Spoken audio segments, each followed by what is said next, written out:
Hello everyone, start करते हैं हमारे आज के सेशन को। आज के सेशन में हम लोग सीड टेक्नोलॉजी को डिस्कस करेंगे।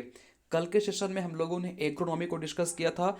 तो अब देखो, हमारा सीक्वेंस कुछ इस तरह से होगा। हम लोग एक दिन एग्रोनॉमी पढ़ेंगे, सेकेंड डे हम लोग सीड टेक्नोलॉजी पढ़ेंगे। दोनों सब्जेक्ट हम लोग पैरेलल लेके चलेंगे क्योंकि दोनों के कंसेप्ट आपस में काफ़ी मिलते जुलते हैं और आपको काफ़ी आनंद आएगा पढ़ने में। ठीक है, तो आपको अच्छे से कंसेप्ट समझनी है और इस पे क्वेश्चन प्रैक्टिस करनी है। ठीक है, जब हमारे सब्जेक्ट्स खत्म हो जाएंगे उसके बाद में आपको भर भर के एमसीक्यू प्रैक्टिस करवाऊंगा ताकि आपके सारे कंसेप्ट क्लियर हो जाएं। तो ठीक है, चलिए स्टार्ट करते हैं हमारे आज के सेशन को। आज के सेशन में हम लोग मोस्टली 3 से 4 टॉपिक डिस्कस करेंगे। सबसे पहला देखेंगे सीड टेक्नोलॉजी होता क्या है, क्योंकि हम लोग सीड टेक्नोलॉजी देखने वाले हैं। तो भाई आपको पता होना चाहिए सीड क्या होता है। ठीक है, और एक अच्छे सीड का क्या क्वालिटी होता है हम लोग वो भी देखेंगे। इसके अलावे आपको मैं 2-3 टॉपिक और पढ़ाऊंगा। सीड इंडेक्स क्या होता है, दोनों में काफ़ी कंफ्यूजन होता है, सीड इंडेक्स और टेस्ट वेट में। ठीक है, सीड इंडेक्स और टेस्ट वेट क्या होता है। इसके बाद आपको मैं एक बहुत अच्छा टॉपिक पढ़ाऊंगा, that is real value of seed. Real value of seed, इसको हम एक और नाम से जानते हैं, that is utility percentage of seed. ठीक है, इसको हम लोग लास्ट में देखेंगे। हम लोग एक एक करके आज के टॉपिक स्टार्ट करते हैं। सबसे पहले हम लोग देखते हैं सीड टेक्नोलॉजी क्या होता है। देखो, सीड टेक्नोलॉजी एक मेथड है जिसपे हम क्या करते हैं, किसी भी सीड्स के जेनेटिक और फिजिकल करेक्टरिस्टिक्स को क्या करते हैं, इम्प्रूव करते हैं। ठीक है, एज फॉर एग्जाम्पल से हम समझते हैं, जैसे मान के चलो आपके पास कोई सीड ए है। ठीक है, आपने इस सीड को लगाया और लगाने के बाद आपको जो इल्ड मिलता है वो काफ़ी अच्छा मिलता है। ठीक है, सपोज मान के चलते हैं कि 20% मिला। इसको आपने लगाया और इससे आपको यील्ड जो मिला वो 20% मिला। ठीक है, अब क्या कर चाहते हैं हम कि नहीं यार, हमने जो इस सीड लगाया है इससे हमको 50% से प्लस का हमको यील्ड मिले। तो हम क्या करेंगे, हम इस सीड को इम्प्रूव करेंगे। ठीक है, और फिर इम्प्रूव करेंगे तो ही जाके हमारा जो यील्ड होगा वो 50% से एबव होगा। ठीक है, तो ये जो हमने इम्प्रूव करा करेक्टर को, that is called seed technology. तो इसमें हम सीड को हर एक लेवल से इम्प्रूव करते हैं। जैसे कि कोई सीड ऐसे होते हैं जो कि एक साथ मैच्योर नहीं होते हैं, तो हम क्या करेंगे, उसमें इम्प्रूव करेंगे तो वो सारे सीड एक साथ मैच्योर होंगे। ठीक है, फिर कुछ ऐसे होते हैं जो कि एक्सट्रीम कंडीशन में अपने आप को सर्वाइव नहीं कर पाते, तो आप जब इसको इम्प्रूव करोगे तो वो हर कंडीशन में अपने आप को बेटर जर्मिनेट कर पाएगा। ठीक है, तो यही वो हमारा सीड टेक्नोलॉजी है। कुल मिला के सीड टेक्नोलॉजी में हम किसी भी सीड के जेनेटिक और फिजिकल करेक्टरिस्टिक्स को या फिर सीड को इम्प्रूव करते हैं। ठीक है, इज इट क्लियर एवरीवन? चलिए आगे मूव ऑन करते हैं। अब देखते हैं इसमें हमारे कौन कौन से एक्टिविटीज़ शामिल हैं। इसमें मोस्टली आपके 5-6 स्टेप शामिल है। हम लोग हर एक स्टेप को देखेंगे डिटेल में। अभी आपको सिर्फ एक आपको दिखा दे रहा हूँ नज़ारा, ताकि आपको बस ये याद रहे स्टेप। हम लोग वैरायटी डेवलपमेंट करते हैं सीड टेक्नोलॉजी में। हम लोग इवेल्युएशन करते हैं सीड का एंड रिलीज करते हैं, सीड प्रोडक्शन करते हैं, प्रोसेसिंग करते हैं, स्टोरेज करते हैं, देन सर्टिफिकेशन करते हैं और देन हम लोग फार्मर को डिस्ट्रीब्यूट करते हैं। ठीक है, तो हम लोग हर एक स्टेप को देखेंगे डिटेल में। अभी आप सिर्फ एक व्यू देख लीजिए क्या है। ठीक है, चलिए नाउ अब देखते हैं सीड क्या होता है। ठीक है, क्योंकि हम लोग सीड टेक्नोलॉजी पढ़ने वाले हैं तो हम लोग पहले सीड के बारे में थोड़ा समझ लेते हैं। सीड क्या होता है, देखिए सीड एक फर्टिलाइज्ड ओव्यूल होता है या मेच्योर ओव्यूल भी बोल सकते हो, जिसके अंदर क्या होता है, एम्ब्रॉयनिक प्लांट होता है जो कि, और उसके साथ क्या होता है, स्टोर फूड होता है जो कि घिरा होता है प्रोटेक्टिव सीड कोट से। नहीं समझ आया, कोई बात नहीं, फिगर देखिए। ये एपिकोटाइल हाइपोकोटाइल ये सब जो रेडिकल वगैरह इसको अभी छोड़िए, आप यहाँ पे ध्यान दीजिए। ये जो आपको दिखाई पड़ रहा है that is a embryonic plant. ठीक है, यहाँ पे आपको एक कोटिलीडन दिखाई पड़ रहा है जो कि क्या होता है, स्टोर फूड मटेरियल होता है। आपको यहाँ पे एक और चीज़ दिखाई पड़ रहा है, टेस्टा, जिसको हम लोग प्रोटेक्टिव कवरिंग भी बोलते हैं। ठीक है, सीड का। तो एम्ब्रॉयनिक प्लांट जो होता है वो आपका सीड कोट के अंदर होता है इनिशियल फेज में। ठीक है, तो अब ये यहाँ से निकल के क्या करता है, एक प्लांट बनाता है। तो अब क्योंकि ये सीड कोट के अंदर है, कंसेप्ट समझिएगा, ये सीड कोट के अंदर है, तो इसको आप तो न्यूट्रिशन प्रोवाइड नहीं कर सकते बाहर से, बाहर की तरफ सीड कोट लगा हुआ है।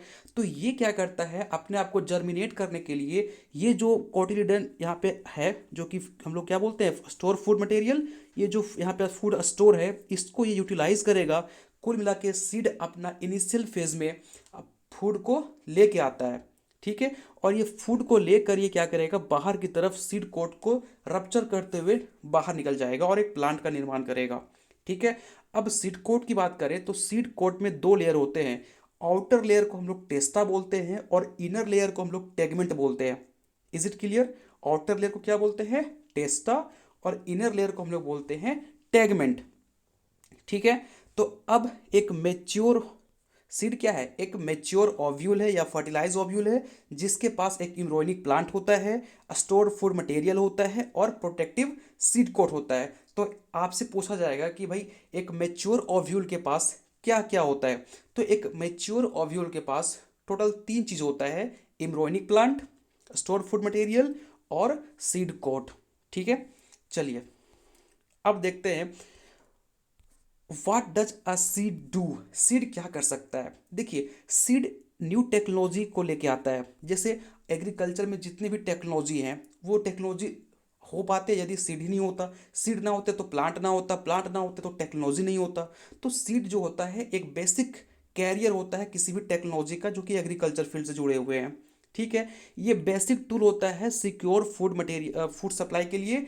और मज़े की बात, जब भी आपके यहाँ नेचुरल डिजास्टर आ जाएगा, सारे फसल आपके ख़राब हो गए और आपने कुछ सीड बचा के रखा था, तो वो जो सीड आपने बचा के रखा है उससे क्या कर सकते हो आप, एक आपने प्लांट तैयार कर लेना है, ठीक है। आपने जो सीड बचा के रखा था उससे क्या होगा, बहुत सारे प्लांट आप तैयार कर सकते हो, वहाँ से अगेन फिर आप जो फूड के लिए यूज़ कर सकते हैं, ठीक है। तो इस कंडीशन में भी आपका सीड क्या किया, हेल्प किया। तो ये सिर्फ काम जो है वो बेसिक फंक्शन है सीड का, ठीक है। आगे देखते हैं। नाउ हम लोग अब देखते हैं characteristics of good quality seed.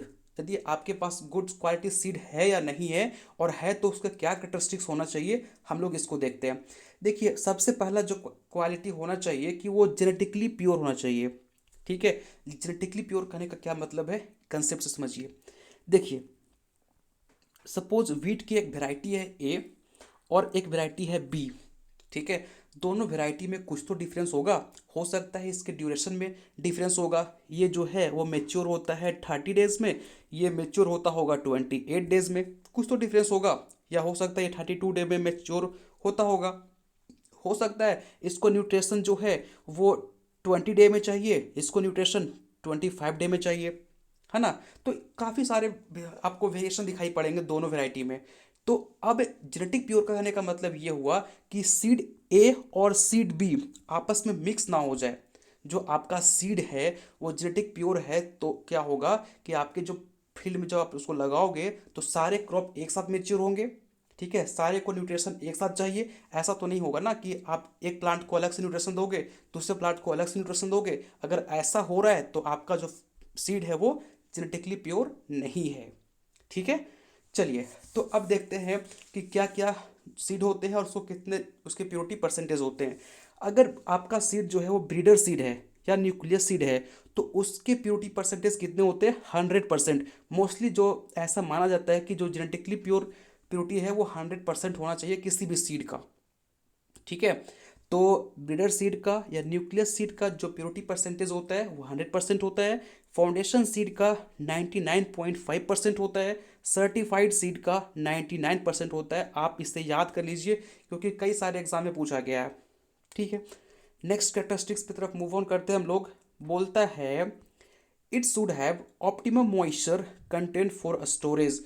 यदि आप स्टोर कर रहे हो सीड को तो उसको स्टोरेज करने के लिए एक ऑप्टिमम मॉइस्चर लेवल होना चाहिए। जैसे यदि आप लॉन्ग टर्म के लिए स्टोर कर रहे हो तो आप जो मॉइस्चर रखोगे वो 8% से कम रखोगे। अगर आप लॉन्ग टर्म के लिए स्टोर कर रहे हो और मॉइस्चर 8% से ज़्यादा रखेंगे तो आपका जो सीड है वो स्प्रॉट हो जाएगा, खराब भी हो सकता है, ठीक है। आपने कई बार देखा भी होगा कि आपने सीड को स्टोर करा था, उसमें हल्का सा पानी चला गया तो वहाँ पे क्या हो गया, स्प्रॉट हो गया, तो वो खराब हो जाएगा, है ना। और आप शॉर्ट टर्म के लिए स्टोर कर रहे हो तो आपको जो मॉइस्चर लेवल चाहिए वो 10 to 13% के आसपास चाहिए। अगर हम ऑन एन एवरेज बात करें तो 8 to 13% के आसपास हमारा मॉइस्चर लेवल होना चाहिए फॉर द स्टोरेज पर्पस। ठीक है, चलिए आगे बढ़ते हैं। नौ, किसी भी सीड का जो प्योरिटी परसेंटेज है वो हाई होना चाहिए।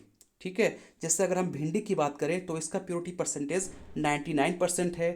फिर आप सेम सोयाबीन जूट की बात करें तो 97% है। ग्राउंडनट की बात करें तो 96% है। और इसके अलावा जो भी क्रॉप हो गए उसके 98% है।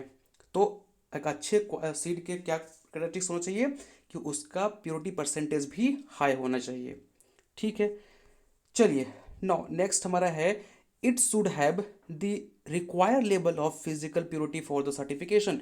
देखो एक ऐसा क्राइटेरिया है कि भाई अगर हर एक सीड का अपना अपना होता है कि अगर इतना कम से कम इतना फिजिकल प्योरिटी हुआ तो ही हम सर्टिफाई करेंगे। अब आपको मैंने पहले बताया था जेनेटिक प्योरिटी क्या होता है, अब यहाँ पे समझते हैं फिजिकल प्योरिटी क्या होता है, उसके बाद हम लोग इसको समझेंगे। देखिए फिजिकल प्योरिटी कहने का मतलब ये हुआ कि जो भी आपका सीड है वो प्रॉपर शेप एंड साइज में होना चाहिए, हर एक सीड का साइज सेम होना चाहिए। ठीक है, कोई भी कंटामिनेशन नहीं होना चाहिए, मतलब कि आपके जो सीड हैं उसमें कोई और क्रॉप का सीड मिक्स ना हो गया हो, कोई कंकड़ पत्थर उसमें मिक्स ना हुआ हो, बिल्कुल शुद्ध। ठीक है, उसको हम लोग क्या बोलते हैं, फिजिकल प्योरिटी। ठीक, तो अब बोलता है भाई कि आपको यदि सर्टिफिकेशन करवाना है किसी भी सीड का तो फिजिकल प्योरिटी का एक लेवल है उसको आपको कम से कम मेंटेन करना पड़ेगा। जैसे अगर हम कैरोट की बात करें तो इसको अगर हमको सर्टिफाई करवाना है तो मिनिमम फिजिकल प्योरिटी 95% होना चाहिए। ठीक है, ओकरा या भिंडी की बात करें, वाटरमेलन की बात करें, कुकुरबिट्स की बात करें तो इसके लिए सबसे कम कितना 99% तो होना चाहिए। रैपसीड, मस्टर्ड, सिसम, सोयाबीन की बात करें तो सबसे कम एटलीस्ट 97% तक फिजिकल प्योरिटी होनी ही चाहिए। दूसरे क्रॉप की बात करें तो 98%। ठीक है, ये डेटा आप याद करेंगे क्योंकि ये सारे पूछे जाते हैं कॉम्पिटिटिव एग्जामिनेशन में। नाउ हम लोग अब देखते हैं सीड इंडेक्स और टेस्ट वेट में क्या डिफरेंस है। कई सारे लोग यहाँ पे कंफ्यूज करते हैं और गलत कर बैठते हैं। देखो सीड इंडेक्स क्या होता है, सीड इंडेक्स में हम लोग क्या करते हैं, याद रखिएगा पहली बात कि हम लोग यहाँ पे 100 सीड को लेके वेट करते हैं। कितने सीड लेंगे, 100 सीड लेंगे और उसका वेट करेंगे। ठीक है, अब जो हम 100 सीड ले रहे हैं वो कैसा सीड होना चाहिए, वो बोल्ड सीड होना चाहिए भाई। कैसा सीड होना चाहिए, बोल्ड। अब बोल्ड कहने का सेंस ये है कि थोड़ा बड़ा होना चाहिए। जैसे कि आपका ग्राउंडनट के सीड हो गए, आपका जो मेज का सीड हो गया वो आ जाएगा बोल्ड सीड के अंदर। तो सीड इंडेक्स क्या हो गया, सीड इंडेक्स में हम लोग 100 सीड को क्या करते हैं, वेट करते हैं। और जो सीड को वेट करते हैं वो सीड आपका बोल्ड होना चाहिए। और वो सीड का एग्जाम्पल क्या हो गया, ग्राउंडनट में जो थोड़े बड़े दाने होते हैं उसको बोलते हैं। ठीक है, टेस्ट वेट क्या होता है, टेस्ट वेट में हम लोग 1000 सीड का वेट करते हैं। तो यही कंफ्यूजन करते हैं लोग, भूल जाते हैं कि सीड इंडेक्स में क्या था और टेस्ट वेट में क्या था। ठीक है, तो सीड इंडेक्स में हम याद रखिएगा 100 सीड का वेट करते हैं और टेस्ट वेट में हम लोग 1000 सीड का वेट करते हैं। और यहाँ पे जो सीड लेंगे वो स्मॉल सीड लेंगे, जैसा कि आपका राइस का सीड हो गया, आपका वीट का सीड हो गया, तो ये सारे यहाँ पे हम काउंट कर लेते हैं। ठीक है, आई होप आपको समझ आ गया वो डिफरेंस क्या है सीड इंडेक्स में और टेस्ट वेट में। ठीक है, चलिए आगे बढ़ते हैं और हम लोग पढ़ते हैं real value of seed. It is also known as utility utility percentage of seed. ठीक है, आपके नोट्स में ये मेंशन है तो आपको सिर्फ समझना है कि रियल वैल्यू ऑफ सीड को हम लोग एक और नाम से जानते हैं, that is utility percentage of seed. अब इसको कैसे निकालेंगे, अगर आपसे पूछा जाए भाई किसी सीड का हमको रियल वैल्यू निकालना है तो कैसे निकालोगे, इसको हम कैसे निकालेंगे, इसके लिए एक फॉर्मूला है। देखिए फॉर्मूला क्या है, प्योरिटी परसेंटेज को आप निकालोगे, उसके बाद जर्मिनेशन परसेंटेज को निकाल लोगे, दोनों को मल्टीप्लाई करके 100 से डिवाइड कर दोगे तो आपको रियल वैल्यू मिल जाएगा किसी भी सीड का। अब हम रियल वैल्यू क्यों निकालते हैं, देखो रियल वैल्यू आप निकालोगे ना तो आपको इस चीज़ से पता चलेगा कि आपका जो सीड है वो आप लगा सकते हो या नहीं। ठीक है, या फिर आपको इससे ये भी पता चलेगा कि यदि आपने इसको लगा दिया तो ये क्या ये जर्मिनेट करेगा या नहीं करेगा। ठीक है, तो इसका एक वैल्यू रखा गया है कि यदि 70% से कम रियल वैल्यू अगर आपका आता है, या आपने यदि रियल वैल्यू निकाला और 70% से कम रियल वैल्यू आ गया, दैट मीन्स कि आपका सीड जो है वो आप मत लगाइए उसको, क्योंकि उसको आप लगाओगे तो उसका जर्मिनेशन भी सही से नहीं होगा और प्योरिटी वैल्यू भी उसका कम है। ठीक है, तो एटलीस्ट 70% से ऊपर रियल वैल्यू हो गया तो आप उसको लगा सकते हो, 70% से कम रियल वैल्यू है तो उसको आप नहीं लगा सकते हो, वो सही से जर्मिनेट नहीं करेगा। ठीक है, आई होप सो आपको समझ आ गया होगा रियल वैल्यू कैसे निकालते हैं किसी सीड का, रियल वैल्यू क्यों निकालते हैं और इसका लिमिट कितना है। ठीक है, चलिए आज के लिए इतना ही, हम लोग नेक्स्ट लेक्चर में मिलेंगे न्यू टॉपिक के साथ। आई होप आपको आज का लेक्चर समझ आया होगा। कोई भी डाउट है आज के लेक्चर में तो आप मुझे कमेंट बॉक्स में पूछ सकते हो, क्योंकि मैं ग्रुप जो है हमारा व्हाट्सअप ग्रुप, उसको मैंने वहाँ पे अलाउ नहीं किया हूँ किसी को मैसेज करने के लिए, क्योंकि वहाँ पे सब फालतू मैसेज करने लगते हैं। ठीक है, तो आप मुझे कमेंट बॉक्स में लिख सकते हो अपना क्वेरी, मैं वहाँ पे रिप्लाई कर दूंगा। और आप लोग प्लीज़ टेलीग्राम पे क्विज़ जो है उसको अटेम्प्ट किया कीजिए, क्योंकि आप जब उसको अटेम्प्ट करोगे तो आपका नॉलेज बूस्ट होगा और वहाँ पे क्वेश्चन सारे इंटरेस्टिंग होते हैं जिसको आपको पढ़ के भी मज़ा आएगा।